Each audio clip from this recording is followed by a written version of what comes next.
I believe that we're on a journey, and if we stay the same, that journey becomes more and more difficult. We have to be able to shift, pivot, turn, evolve, um, step up, step down, adjust. Antoy Grant is a powerhouse coach, entertainment industry veteran, and the immediate past president of the International Coaching Federation, New York City chapter.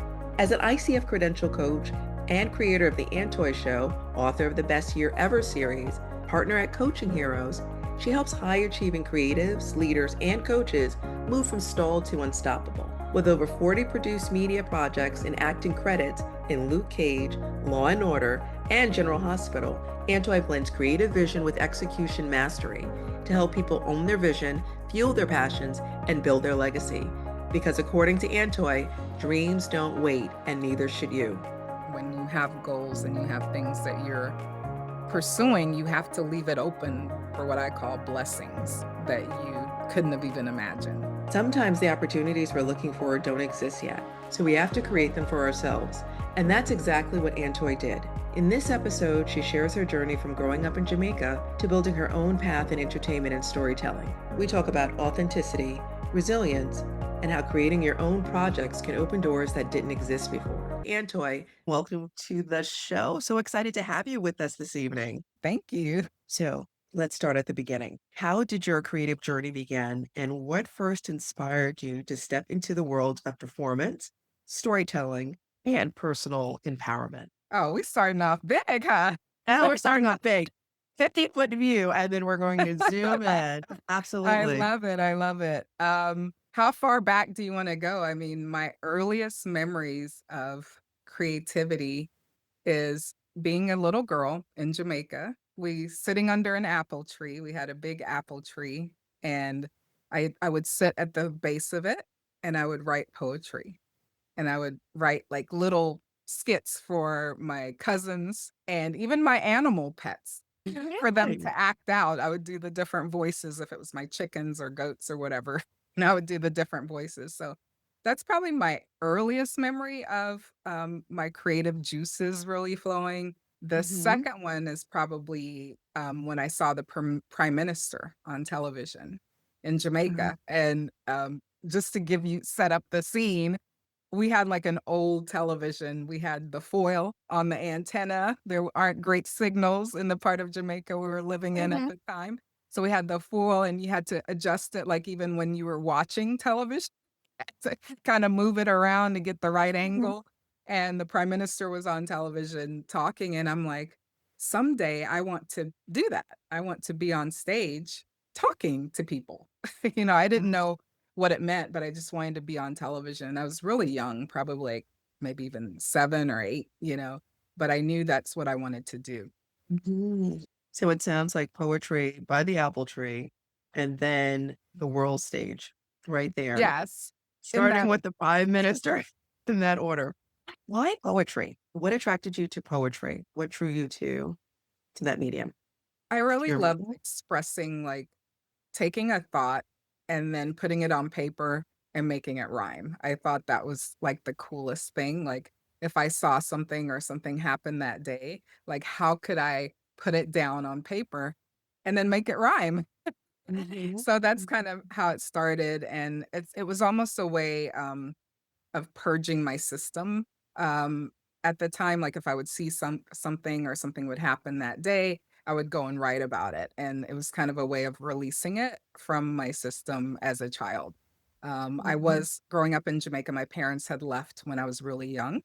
My mom went to England and my dad came to the States because they were, coming to the US, I'm immigrating at that time, so they had to leave me behind, and I grew up with my aunt. So, for a while, I was, like, the only child in the household. I didn't have, like, friends, my aunt didn't have any children, so that was kind of my outlet to talk Mhm. to my pen and paper, basically. So, yeah, so that's kind of where it all started was with my poetry under the tree, and it evolved from Mhm. there. Yes, it seems so. And tell us a little bit about the evolution. So you see the prime minister, you're inspired. How has that inspiration carried throughout your career, and how has it evolved and shaped who you've become today? Well, I think that it was a powerful catalyst because Mm. at that age, I really didn't understand what it was. I was living like kind of in the country, so there wasn't a lot of technology. Like I said, I barely had a television set. So I had to literally migrate to the US, you know, and find my way into this world of entertainment. So it was a bit of a focus journey, and at the early part of it, it wasn't even a journey where I understood what I was even getting into or how I could get into it or what it really was fully. But as I, grew up and as I got older, I was always drawn to performance. I was drawn to creativity. If it was anything related to a stage, I was there.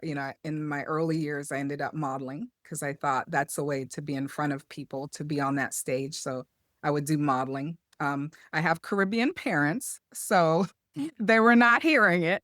You either had to be a doctor, a lawyer, or one of those careers, so they gave me an option that if I did my education and I did well in school, that they would give me the option to do my what I call my passions Mhm. on the side in a limited ability. So I was able to do well in school and pursue the things that they were more interested in that were less creative. And I was able to do those things that I really loved, like modeling or acting and those types of things. So, How has creativity shaped your identity and the purpose behind everything you create? well, you have great questions. Mm. Creativity, I think, is in my being. Like in my dictionary, if I looked up creativity, I'd see a picture of me going like this.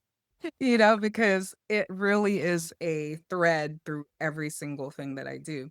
And sometimes when I hear people say, I'm not creative, I said, well, have you ever cooked a meal? Have you ever driven a car? Because creativity is just really about having an idea and executing. So I feel like creativity is in my being. I am creativity, and it guides pretty much everything I do, whatever it may be. And sometimes I probably make things too creative, but it doesn't need to be. Like you Mhm. could just fry the egg. You don't need to be putting all that seasoning up in there trying to make it Cajun eggs. But I Mhm. definitely exude creativity at all times. That is wonderful. I am creativity. What a way to embrace your purpose and your passion. Amazing. You've been on Luke Cage, Law and Yes. Order, General Hospital, and so many other projects. Wow, wow, wow. What did those on screen experiences teach you about yourself and about navigating the entertainment industry as a creative woman of purpose?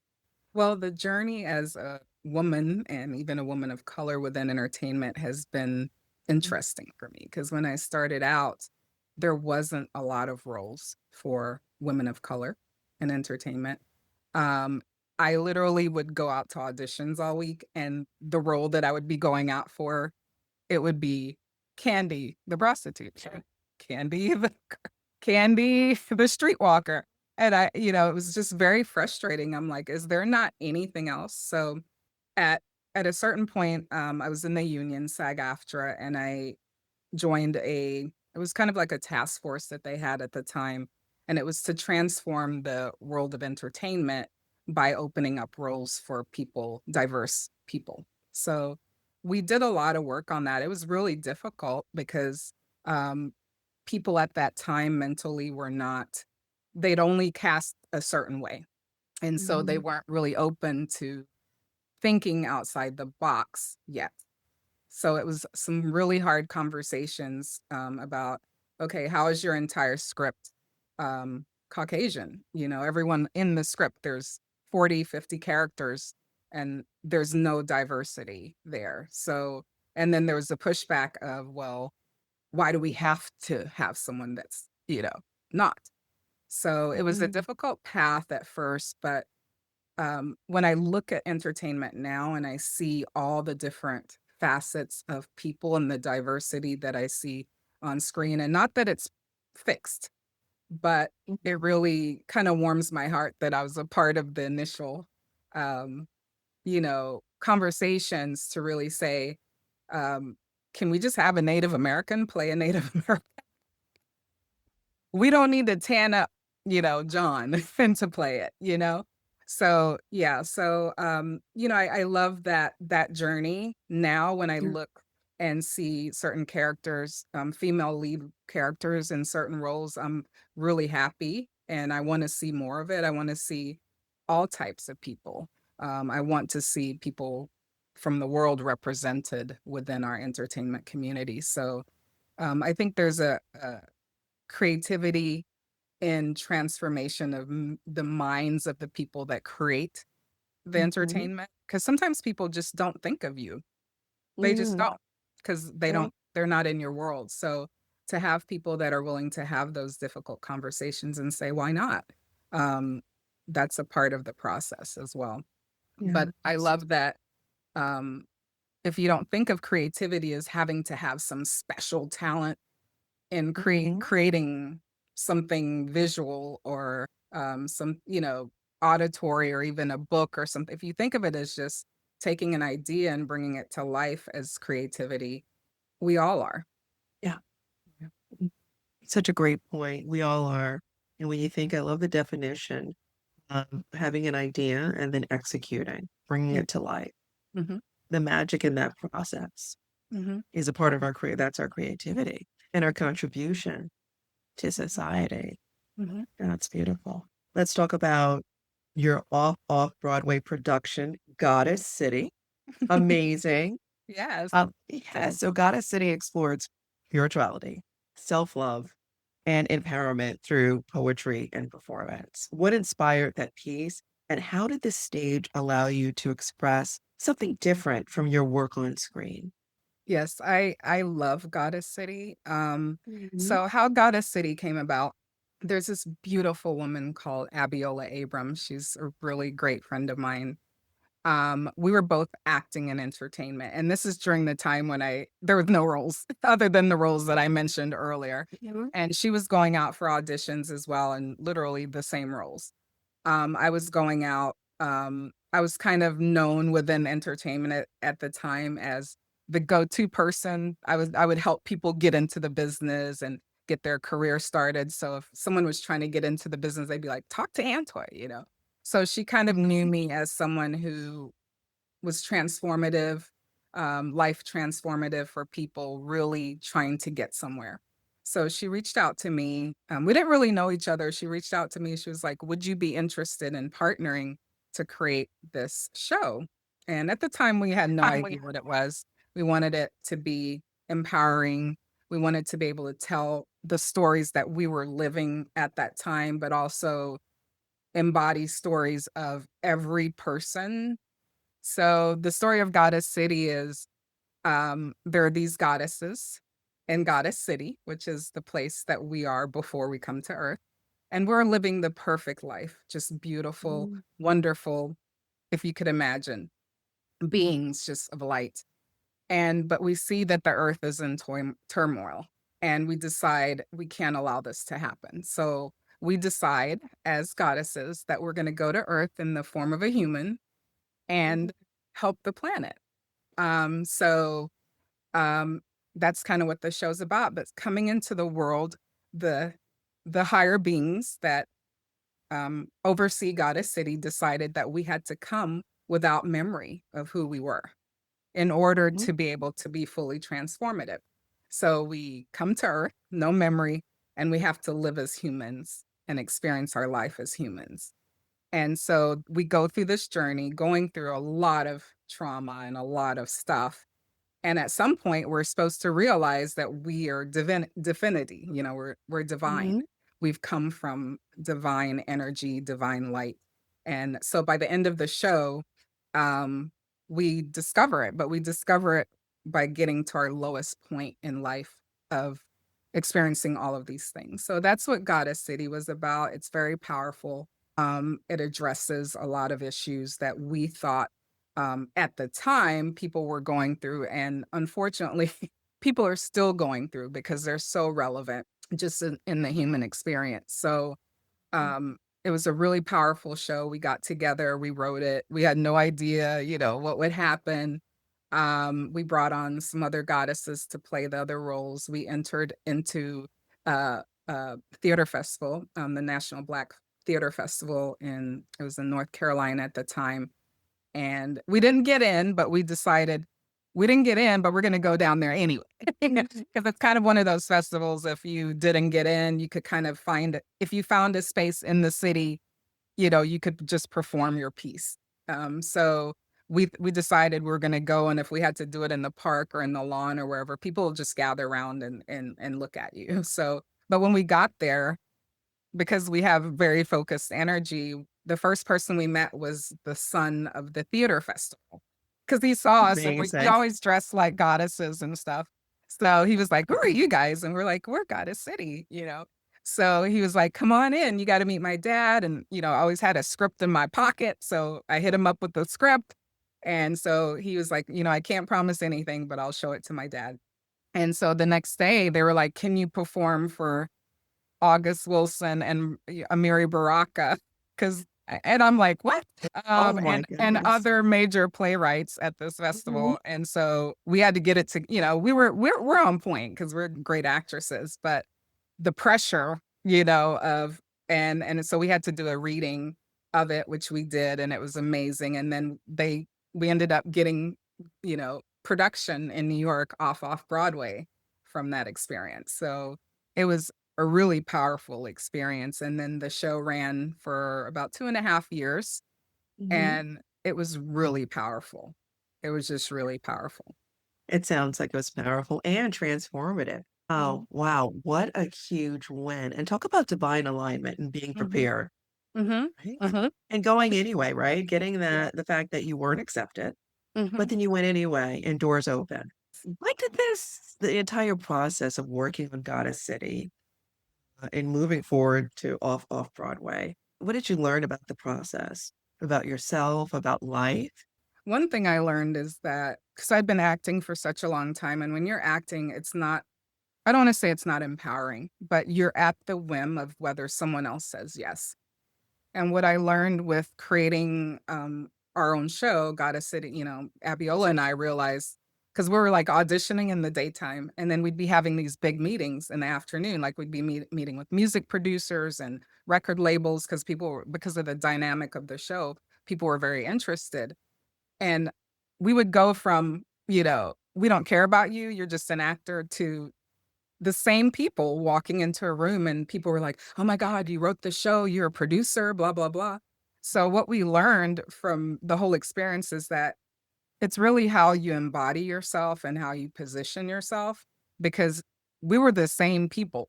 Like, we're literally the same person that was just in the audition an hour ago that they were like, "We don't want you."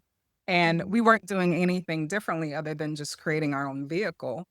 But suddenly people were like clamoring at, you know, the fact that we created something. So we learned that creating your own vehicle to get you where you need to go, then people wanna ride in the car with but if you're trying to just get a car, nobody's feeling you.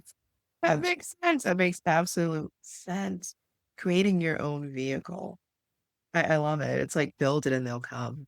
But Yeah. showing up and also having that belief in yourself and your product and what you have to offer.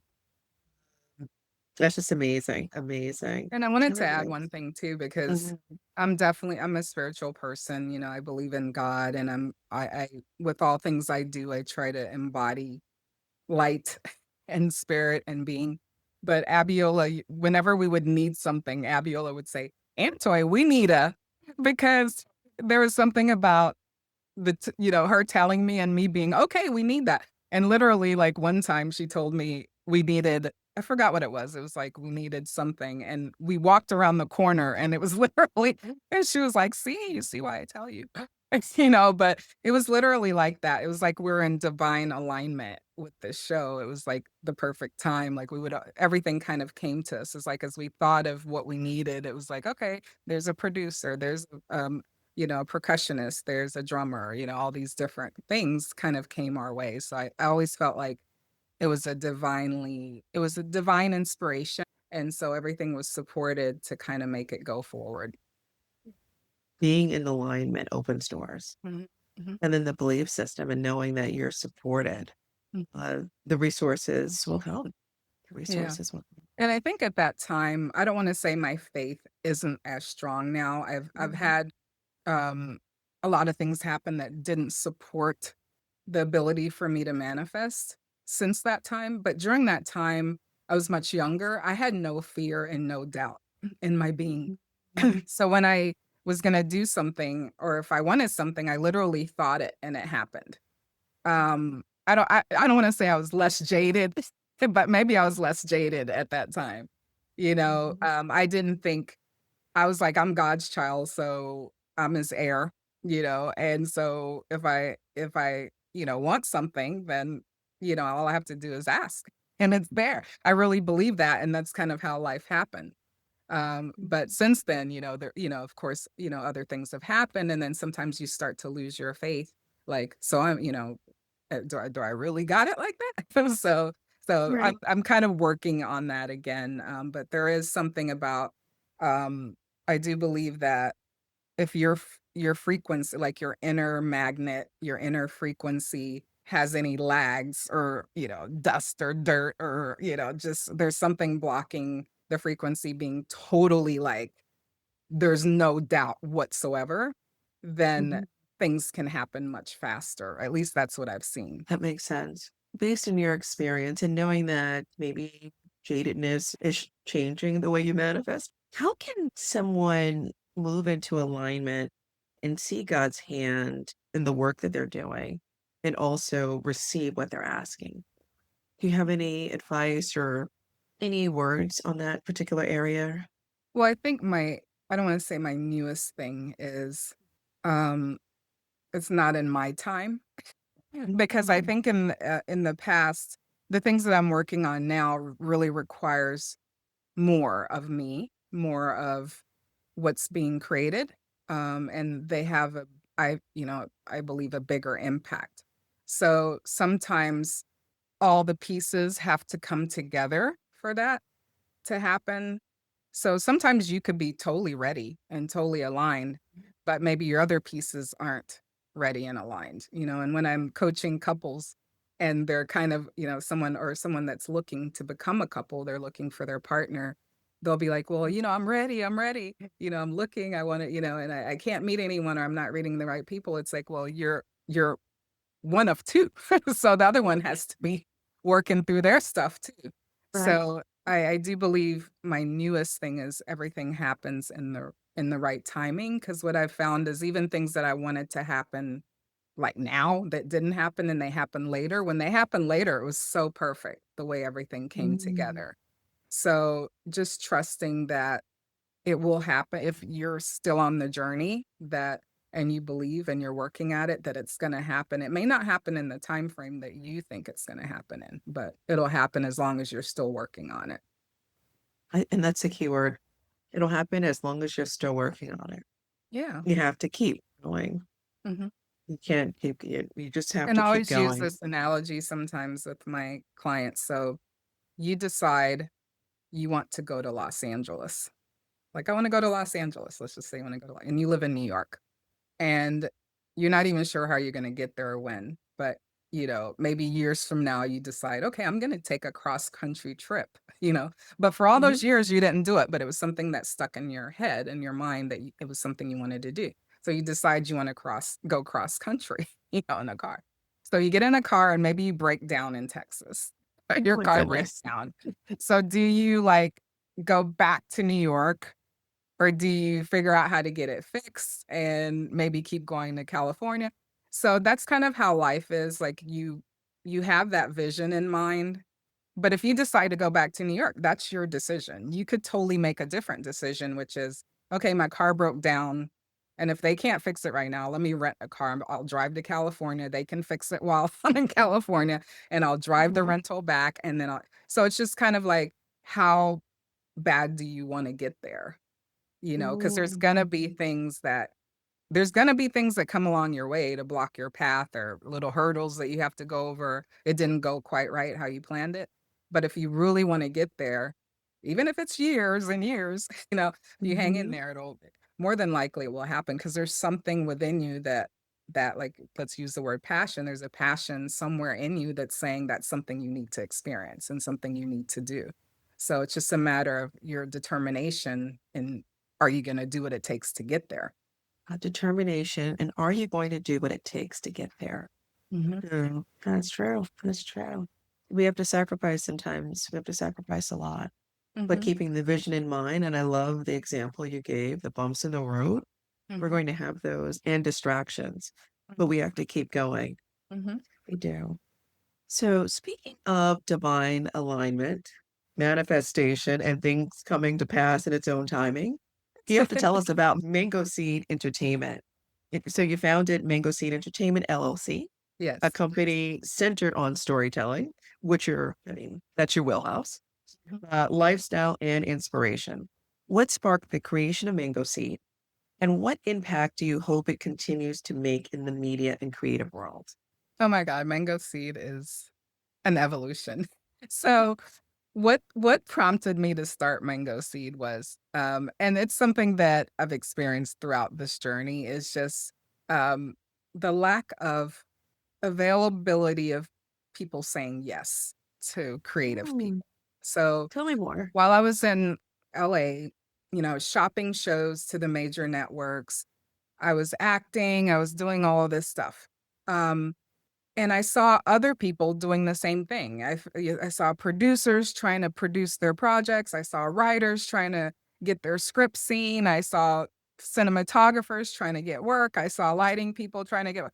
And I was like, if all of these people could just get together and, they're going to over here and these people aren't saying yes and probably will never say yes, but they could get together and create things together. They're all in the same boat. Now that's harder than it sounds. Just getting a group of people Mhm. together and on the same vision can be challenging at times. But that was the idea that I thought when I wanted to bring Mango Seed to light. I wanted to find passionate creators, that was my word. People were highly passionate about whatever they did. So if you're a camera operator, you had to literally sleep with your camera. That's how much you loved your camera. If you did lighting, sound, editing, if whatever your role is, if you were a stylist, you just, from the time you're a little girl, you were cutting out pictures from the magazine. So I Mhm. wanted to find these passionate, creative people, put them all together under one umbrella, which is Mango Seed, and just create stuff together. So that was the idea of Mango Seed, and not just to create stuff, but to really create um, the transformational content. So for us, transformational content would be if there was a new entrepreneur that just started a business and they didn't have a video, a promotional video. So Mhm. us creating that video for them would really help catapult their business, or someone, there are people who were pitching ideas to, Costco or Sam's Club or whoever, and they needed an internal video during their pitch. So we felt like we wanted to create projects that, not in the word transformative, maybe it's not transformative in the definition of what someone else might think, but it's transformative for our client. So that's Mm. kind of what Mango Seed was about, to just create cool stuff with people that love doing what they do and impact people while we were doing it. So that was the idea of Mango Seed. And also because Mhm. before creating it, I took a year off and I got a real job, as they call it. So um, I started out, I said, I wanted to get a job where I could just, chill. And I was going to take a year off from acting. And so I got a job as a receptionist at the W Hotel in Mm. Westwood. And so I was just like, I'm just gonna chill, no one's gonna see me. So within a few months, they were like, "You're really good. Like, do you wanna be a manager?" And I'm like, "No." Next thing I know, I was an assistant manager. And then, uh, it was, really fast. Like, within a year, I was managing all of their restaurants and their bars within the outlet. And Amazing. yeah, because I have the background, I have the resume, but I just wasn't trying to do that. But Mhm. having that job, at the W, it was kind of a hub where a lot of celebrities live there. A lot of big producers and directors live there, and they would come in for breakfast in the morning and talk about the projects that they were working on. So I got to overhear these conversations. And I really got to a place where I was almost losing hope. I'm like, because I realized it was a big click, it was like if you had to have a certain agent, like the agents are connected to the studios and the studios, and they're hiring the clients from those agencies. And I'm like, I'm not in that circle. Like I'll probably never get a job. Mhm. So once I'd done my year sabbatical, or it ended up being 2 years, um, I that's kind of my next step was Mango Seed, because I'm like, the only way that I feel that all the people that I was seeing that couldn't get where they were trying to go, they weren't ever gonna get there. They needed to create their own way, and the only way to do that Mhm. is to get together and create that. So that's kind of what the idea of Mango Seed was. It was another way to be empowered and not Mhm. wait for someone to do that. And so a lot of people that worked with me at Mango Seed, I had about 50, freelance employees, and they all went on to do amazing things, which, Really? makes me Mhm. really proud. Um, and so but as a result of the work that we did, because then they had reels, they had really amazing reels that they could show to other people to get work, Mhm. maybe they didn't have that before. And, I gave a lot of them recommendations, so they were able to work for other companies. So that evolution, the Los Angeles evolution of Mango Seed Entertainment was just really powerful for me to be a catalyst for all of those, the employees and even the clients.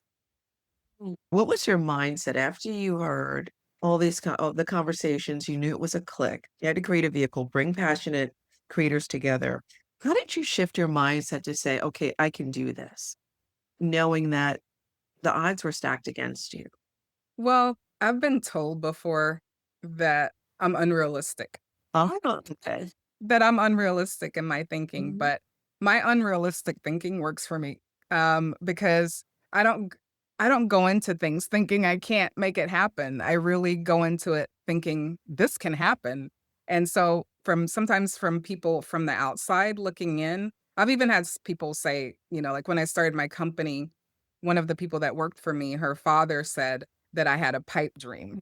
Which really offended me, I was like, "Wow, okay." I said, "Well, do you believe that? Because that's your father and you're working here."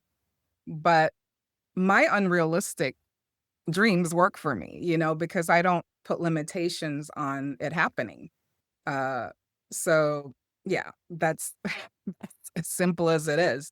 I don't Why Mhm. would I wanna go into something thinking I'm gonna fail? I guess that logic doesn't work for me. Not that I Mhm. couldn't fail, but I don't go into Mhm. it thinking that it's gonna fail, and then I put every ounce of my energy into it being successful. So and if it's something that I can't think of too many things that haven't, but, if it didn't work, it's because it wasn't meant to, or there was another purpose for me going on that path in the first place. Because sometimes I do things and I think I'm doing them for this reason, but it was Mhm. really something along the way that I needed to experience and do that builds me for something else. So sometimes I think that sometimes I might think, "This is the reason why I'm doing something." Mhm. It may not be the reason, but that's enough to motivate me to go on that path to do it. And then when I have the realization, "Oh, this is why I'm really this Mhm. is why I was really here," then, I'm like, "Okay, I'll take that," and I Uh-huh. keep going. Yeah. No, that's wonderful, that aha moment. But I Yeah. was thinking about the limiting beliefs because sometimes we can have limiting Mhm. beliefs as we enter the process because maybe we're starting a new venture or it's very different, something that no one has ever seen before. And as you mentioned, the pipe dream. And so Mhm. it's easy to get discouraged Mhm. when you think of those aspects, but it's wonderful to know that you stay positive. And you Mhm. talked about earlier, you discussed energetic alignment Mhm. as well. So frequency matters, and we do attract what we put out in our belief system. So it's I do wonderful wanna to talk about hear. the limiting beliefs because I don't want to Mhm. make it seem like I don't have them at all. I just Mhm. don't entertain them. You know, I don't give them room or space to thrive. Um, so, like when I started Mango Seed, I I knew this is what was gonna happen. I'd been at the restaurant, I heard that there was no other way, like I needed to create this space. Um, and so I there was no, "We're not doing this." Um But as I started to do it and I started to share with people what I was gonna do, man, and this is whenever I start anything, I'll share it with people just to because there's value in what people will say at times. People are gonna give you all their fears. So Mhm. I heard, believe me, with statistics, 1 out of every 1,000 new businesses fail in, the first year, and even less, more production companies, and so people come with all these stats and all their fears and all their limiting beliefs, and so what I've learned to do is not to take it in, but to use it kind of as, information. So when I hear it when someone said X amount of business fail in the first year and productions even companies even higher. And then I won't say they added woman of color, you're woman and you're woman of color and you're in Beverly Hills. Like they just kept adding things of why I was going to fail. So I looked at, so why is that? And then I did whatever I needed to address that. So I didn't take it in as, okay, now this is going to become my limiting belief. Like 1 out of every company fails. Oh my God. I was like, okay, so why is 1 out of it? And so I looked and I said, okay, so I need to make these adjustments to what I'm trying to do to add that percentage according to this person, of Mhm. success. But I didn't take on their beliefs that I was gonna fail either. But I used that information as support in my structure of what I was trying to execute. Mhm. And I actually like to prove people wrong. So for the first 2 years of my business, I didn't have a website because I did not when I first got in started a production company, I personally did not have anything that I'd produced. And so they were like, "Well, if you don't have a website and you don't have a reel and you don't have a video, how are you gonna be successful?" I'm like, "Let's see how I do this." So I decided not to have it. So I was like from word of mouth. So I joined, some organization. I joined the Beverly Hills Chamber of Commerce, where I got a ton of clients, just by going to a meeting. Mhm. And then they kept referring me to I did good work. So it was all from referrals. And then at a certain point, I was like, oh, maybe I should get a website. But I actually like when people tell me I can't do something because I'm like, oh, Mhm. okay, let's Yeah. see if we can do it then. What a great mindset, and that's fuel. Fuel Hmm. for the fire to just Yeah. keep going forward and execute. Let's talk about the Antoy Show. You write it, produce it, and host it. How did the show come to life, and what do you hope audiences walk away with after watching? Okay, so the Antoy Show, was because I wasn't working consistent enough as an actor. I was having lots of auditions, which when you're an actor, you do. But auditioning is not performance. And so I kind of like, this would be a great way if I created my own show, I'd be creating my own platform. I could get to, basically be practicing in between actually having work. And then I could share my everything I've learned and interview other people and they can share everything they've learned. And this is all so great. It's so wonderful. This is gonna be fantastic. So that's what the Antoy Show was just to create a vehicle for me, create a vehicle for other people to share their stories, for me to stay consistent and keep that muscle of being, performance and just talking and whatever that is, being seen as a performer going. But it's been a lot of fun. It's actually going to be stepping up, moving on up in 2026. I've never had the actual budget to make it the way that I would like to. So I'd like to, step it up in that way. I'd love to have segments, different segments together. Right now, it's a YouTube channel. So interviews are by themselves and the DIY are by themselves and the lifestyle tips are by themselves. But I would love to have a show that encompasses all of it on television, hopefully at some point. Amazing. You are just building an empire. What draws you to stories, and what do you hope people feel when they experience yours? Um, I think I would say the through line would be real stories, humanity, human connection. With the things that I've done, I feel like whatever it is, if it's a DIY tip or if it's an interview, I want people to be able to look at it and see that we're not all so different, that each person, if we talk long enough, we'd find so many things that we had in common. So, um, like I did a DIY. I always do a black eyed peas one on for the new year, and then people started sharing their black eyed peas. So it's kind of like, I guess it's not just me with the black eyed peas. It's like all types of people. And then even people from other countries were like, well, we do these kind of peas, instead. So I think in each person and each episode and in everything that I do, I think people can look at it and say, even though that person might be different, or even if they're similar to me, we have something in common. So it's that Mhm. human connection, that humanity. I love that. And then just transformation to be able to see, to know that you can go from point A to point Z. Just the confidence in that. Confidence in that and transformation, human connection, especially after COVID. Seems like we need this now more than ever to know that we're not alone and we're more alike than different. Mhm. You've used the word transformation more than once. Oh, I How love that. important, yes, how important is transformation to you and why? Why transformation? I believe that we're on a journey. And if we stay the same, that journey becomes more and more difficult.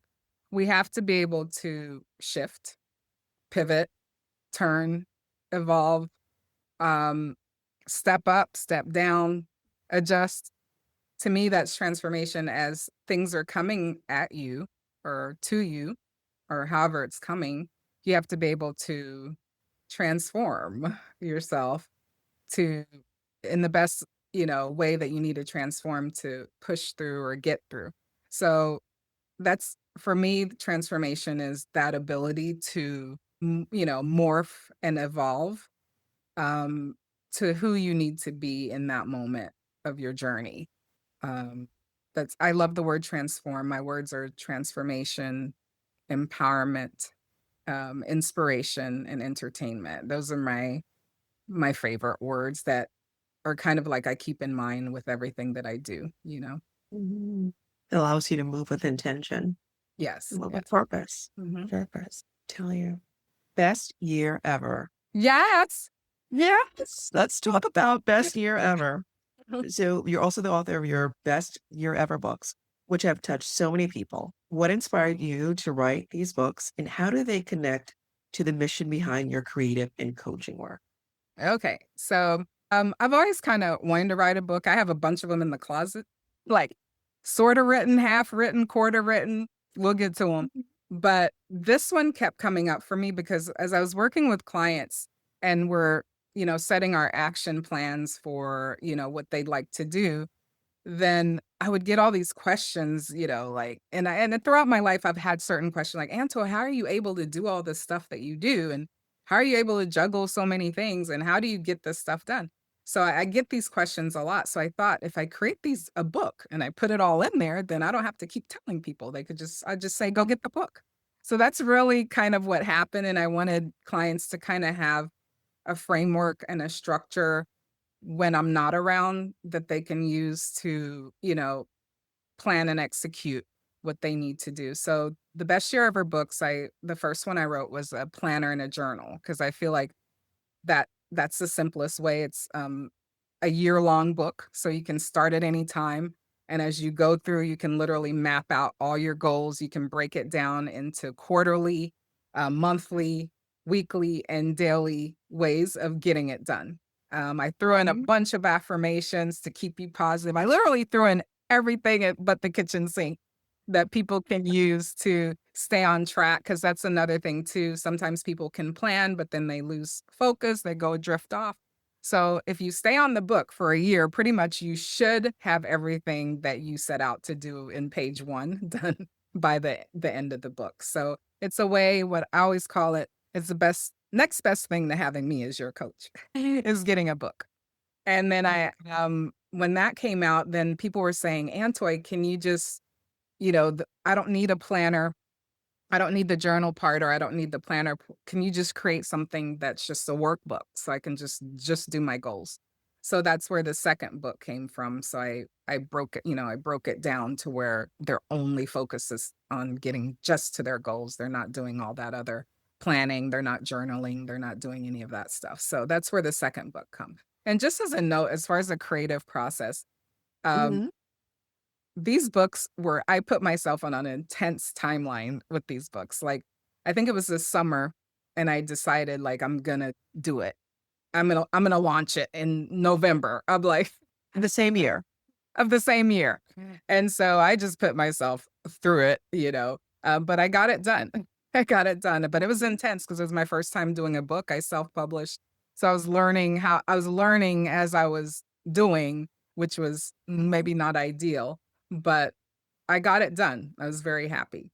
Yeah, you did. And you have 2 books, but tell me more about the timeline.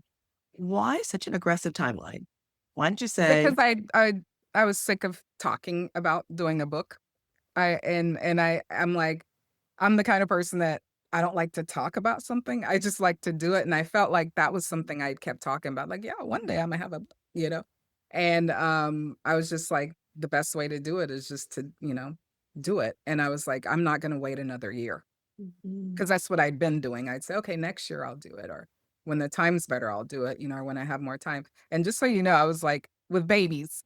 I think I was pregnant with my son when I did this book, and it was intense. It's I can only imagine. I can only imagine. But based on our conversation and what you shared, as a creative, you wanted to give birth to this. You wanted to close the gap yeah. between the idea and execution, Yes, right? yes. I don't like And I unfinished Mhm. business. It was unfinished business and you had to take care of it. And you did it. You Mhm. did it. And now it's kind of Yeah. like a series, so I'm thinking of other pieces that I can add to the book series, like, someone was like, "Do you have a coloring book? Because that relaxes me." I'm like, "Yeah, definitely, I could do a best year ever coloring book, with some cool stuff in it." So, I'd love to add things anything that will help people adjust. I've kind of written an entire CD, so I wanna record, it's a mix of spoken word, my poetry, and meditation, and it's for different things, whether you're trying to ramp yourself up or if you're trying to relax or you're like really going after something. So I hope to record that next year. I'm hoping. But now I found this new AI app that can do it for me. So I've been playing around with that. I did one song. It was actually pretty cool. So I'm excited to get into that this year. That sounds exciting. Wow. So every creator has moments that test them. What motivates you? And when you think about resilience, what does that word mean in your own journey? I love that word resilience Oh, me because too. it's about, it's not assuming things are going to be perfect. Mhm. Things are going to happen, but you come back, you come back from it. You jump back up or you jump back in it. And I think it's important, when you're talking about resilience to acknowledge that even though you might have the best ideas or you're trying to accomplish this stuff or you're being all super creative and stuff, that things may not always go as planned. And that's when your resilience is going to be necessary. And it's okay, the space between when things aren't going as planned and you're being affected by it and where you come out of it, allow yourself to be in that space. So if something doesn't go my way and I'm sad about it or I'm upset, I allow myself to be sad and upset in that moment. I don't tell myself, Mm. you don't need to be feeling like this. I'm like, this is how I'm feeling in this moment. Let me have this moment. How do you stay grounded in everything that you do? How do you stay grounded in your purpose? Because there are distractions. How do you stay focused? I always tell people you have to have a strong why. And I know Mm. it sounds so cliche, but if you don't have something big enough why you even want to be doing this, it's not going to be sustainable in those moments where things aren't looking up. Mhm. And for each thing that I always want to accomplish, I always wanted to create a really strong why. And when I'm working with my clients on creating their why, I'll ask them at the very least 7 times. Mhm. So why do Mhm. you want to do that? It's never the first answer. It's usually after 7. So, Mhm. but once they get to it, and I'll keep asking in the exercise, and once they find it, it's locked in, you know? Mhm. And so, yeah, so having that piece, um, keeps you motivated because if it's strong enough, even when you're down, you're like, "Well, I'm not gonna, I gotta get back to it." It's almost like your compass in keeping you grounded. So when I was working on the book too, I knew that because I was going through my IVF and my pregnancy. So I had a why, and my why was like, I wanna get it done because I've been talking about it for so long. Mhm. That wasn't enough to keep it sustainable for me. So I created a why where at some point, when once my son is born, even if he doesn't understand it, I wanna be able to show it to him. And Mhm. that really kicked it up a notch for me because 'cause I'm like, "You don't wanna let the babies down," you know? But for me, it worked because I was just, like, aggressively trying to get Mhm. through it, Yeah. but you kinda have to ask yourself, "Is your why strong enough?" Because sometimes it's not, and Yeah. it's not gonna be sustainable, what you're trying Mhm. to accomplish in those moments when things aren't looking up, and as an actor, I still don't feel like I've hit where I envision myself hitting as an actor. Um, I'm actually still doing it, like, I just got a new agent that came out of the blue when I said I wanted an agent. So I've started going back out, but, you know, I would love to be on a red carpet in a hit film, a film that's like a huge film, like, with one of my favorite actors. That's still a goal of mine, to hit that. So, um, that keeps me kinda going in my acting thing, you know? So, Yeah. and I have specific actors, that I would love to meet at some point and possibly work with. So, yeah, so, it just depends what your thing is. It has to be strong. Like when you talk about it, you need to be smiling inside. When you Right. think about your why, you have to be like, "Yes, Mhm. that." And that it just refuels the fire, Yes. right? It keeps you going. I really love that. And I would Love also that. add accountability partner Mm, so important. because, doing things alone, if you don't do it, nobody knows and you can get away with it. And so having, someone who's supportive and positive though, not someone who's Mhm. gonna bring you down, it's important to tell someone. I use my social media as my accountability partner a lot, because I'll tell them, like, for this, for example, I told my audience that one of the things I wanted to do more of this year was more podcasts. And so, I knew they was, like, watching my feed, like, "So when you gonna do it?" I love that. Yes. So I had to work on it, like, I couldn't let that, just slide and just go whatever, but it worked because but I find that social is my because I'm supposed to be the execution strategist, right? So if I can't execute what I say I'm gonna do, that's not good. So that why keeps me going. So let's talk about leadership and creativity. You're currently the president of the International Coaching Federation, New York City chapter, and a respected coach. And by the time this episode airs, you will be the immediate past president. How has your entertainment background shaped the leader and mentor you've become? Wow. Okay. Um, my creativity has put me in spaces where I had to lead.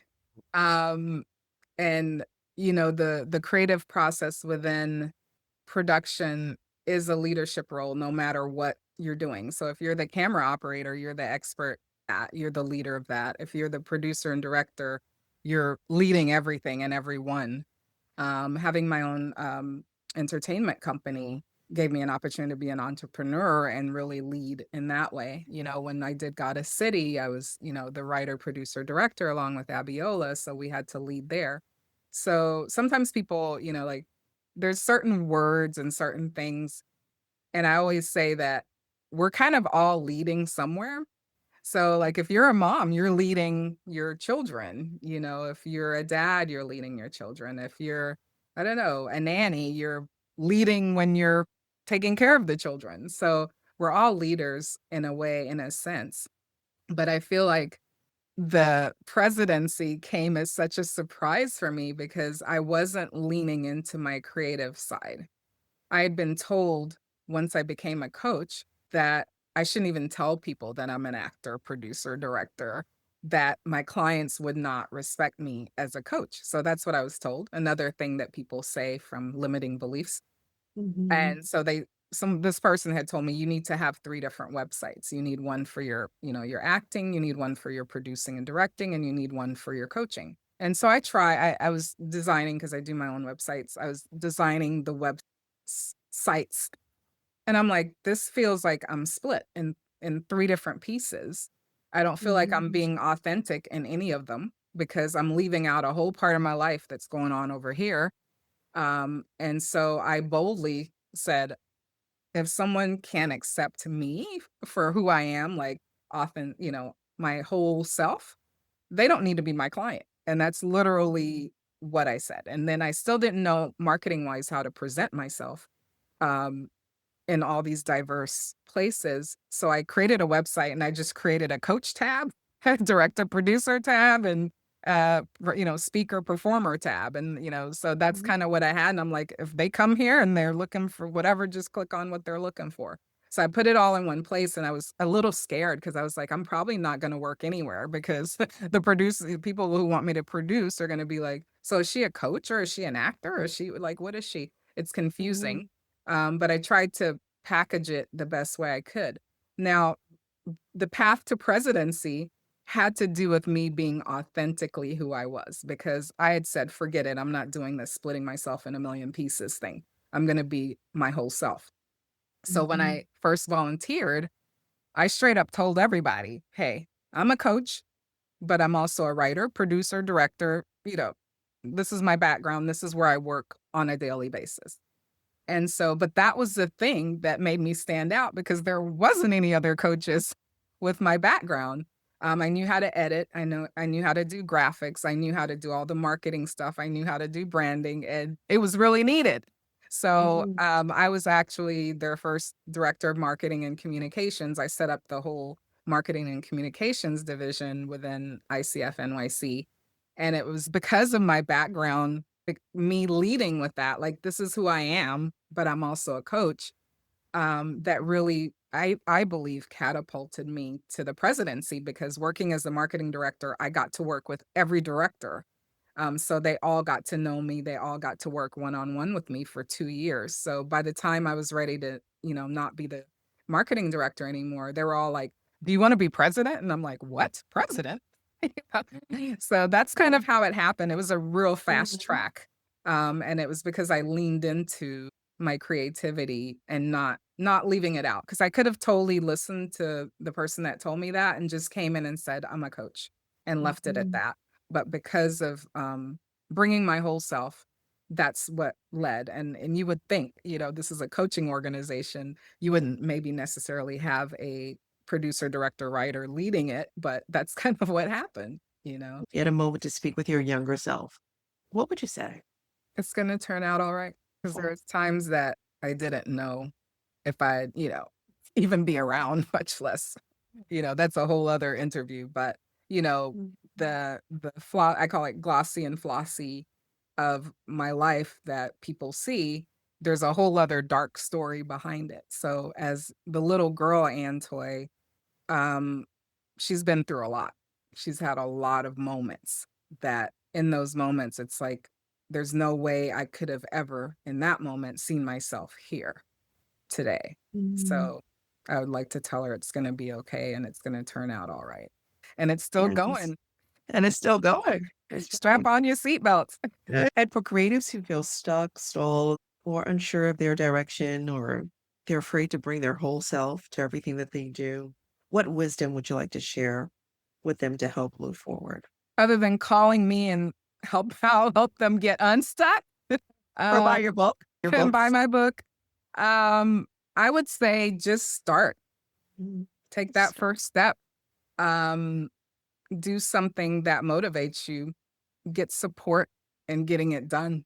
Um, because the word movement I like because movement kind of guides things, and a lot of times when you're stuck is like non-movement, so whether you're stuck in writing or stuck in just getting things done or whatever, sometimes if you go out for a walk or you do something active where your body's moving, your mind's moving, just movement in general. But definitely I feel like if you're super stuck, you need support. You need to get support from somewhere, Mhm. when I don't get stuck often because 'cause I'll usually in the shower, I don't know, I could be walking down the street and be like, "Oh my god, I have a bright idea." But if you're someone who's stuck, I do research, and now AI is my buddy. I love AI. I'm like, AI is my, I don't wanna say all-knowing, but pretty much all-knowing friend. Mhm. So when I get stuck, I can even type in, "Hey, I feel stuck, and I'm looking to do XYZ. Can you give me some alternatives to getting unstuck?" Like, it literally can tell you any and everything. So, I'm really learning to, have AI as an assistant, as a thought partner. My AI knows me pretty well, and I'm actually creating my own GPT, that clients can use that are programmed with all of the knowledge and information that I have. So I'm excited about that. Oh. But yeah, but I mean, there's so many things at our disposal now to really help us in a creative space. Like I was telling you earlier about the music app. I've There's a lot of times I did music in the past, but now I keep writing songs keep coming to me, but I can't afford a producer or, I can't get them lock them down in their schedules. And so now I can go to the music app and I can create it in like literally 2 seconds. I can, copy and paste my lyrics in, tell them what type of song, what beats, the tempo, all of that, and it'll do it for me. So there's so many creative ways to support your stuckness. Mhm. I love that. So many creative ways to support your stuckness. I love it. To help you get unstuck. Yeah. What's next for you, Antoy? Oh man, God willing, I'd like to be able to fully step into what I envision thought leadership, but in a way that is transformative, my favorite word, um, to really be there for people to help them get to where they need to go. Um, Mhm. so, I enjoy one-on-one coaching, but I love, um, mass mass conversations.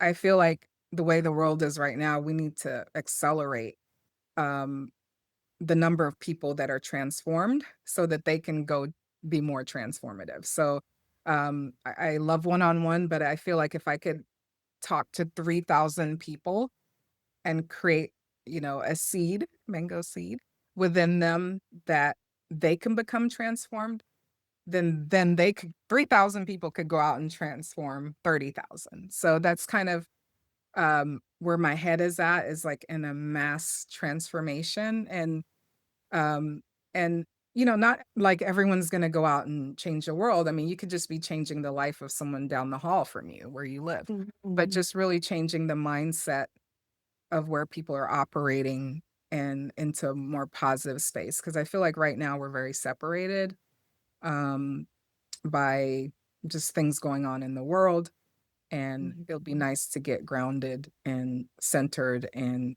come from a heart space, more from a heart space now. Yeah, and when you look at these words like transformation, Mhm. resilience, I mean, people think of them in a huge way, um, but it can be really simple. And for me, I do want to make a huge impact, but I also feel like if I'm not doing it even on the small scale, like if I'm yelling at my kids, then that's not, that doesn't equal if you're going out here and saying, all this other stuff to people. So, even in a really, if your neighbor's going by, wave at your neighbor. It's that simple. So whether it's a small, detail or a huge change that you're creating, to really look at it, there is no difference really. It's like it's either you're Mhm. doing it here, or you're doing it here, but it's all Yeah. still the same. It's just you're impacting more people with it. So I'm trying to be more aware just of myself and how I show up, because I'm not perfect, of course. There's moments where I get annoyed or whatever, and I may not say the right thing, but I listen, I hear, I don't judge myself, and I just auto correct and say, okay, that is not aligned with who you are, and that needs to Mhm. go. So yeah, definitely. I feel like if I can impact people, and I don't feel like I know everything. Sometimes I don't feel like I know anything, Right. but I know what I know in this moment, and if I can share that and it can help people, then I will. And the power to help, the power to transform, to create a ripple effect. You're on divine assignment, Yeah, I'm divine always, resources, on always. assignment. And it takes me back to your off-Broadway play, where you may have forgotten when you got here, but there is a divine plan and there's divinity And moving I through always feel you like I'm and with on you. mission. I feel like I'm Mhm. always on mission, like, I'll meet someone I'll go somewhere for one reason, then I'll meet someone, and then they'll start talking, and I'm like, "Oh god, I'm on mission," and there's something that I need to share that's specific that I can share with them in that moment, so but it's always funny when I realize it, I'm like, "Okay, I'm not here for me, am I?" I can and strangely enough, that's another conversation, but I can relate. I can relate. It is truly a blessing that you allow God to use you, to the Yes. divinity flows from above and through you Yeah. to have a tremendous impact.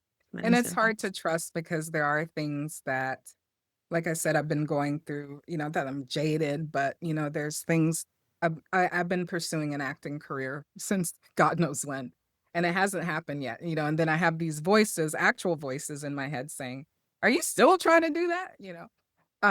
And so sometimes it can be discouraging because it's been over like Mhm, 40 plus years and I've had some success, here and there, but it's not like what I envisioned.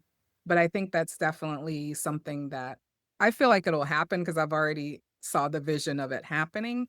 But mhm, so I still keep it. And when I try to get away from it, it like comes back. Like mhm, I just got a manager. I'm like, how do I have a manager? Like I didn't even send anything out. Like I got an agent that reached out to me and said, "Hey, can we represent you?" And I'm like, okay, I was about to go all in coaching.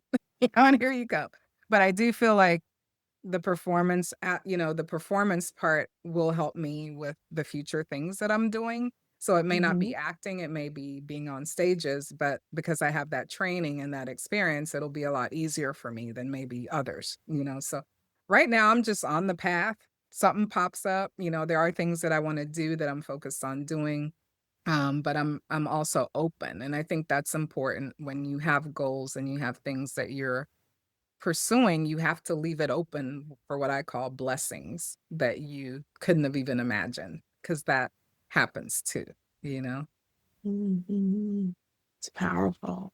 You have to be open Mhm, to receiving all of the abundance and mhm. all the blessings that God wants to send your way. It's been such a pleasure speaking with you. Thank you for sharing your journey with our listeners. And what an amazing journey it is. Thank you so much, Nicole. It's been so much fun. Thank you for tuning in to today's episode. I hope you left feeling inspired and energized to follow your own path with purpose and creativity. Don't forget to subscribe, leave a review, and until next time, keep creating, keep dreaming, and keep living your purpose.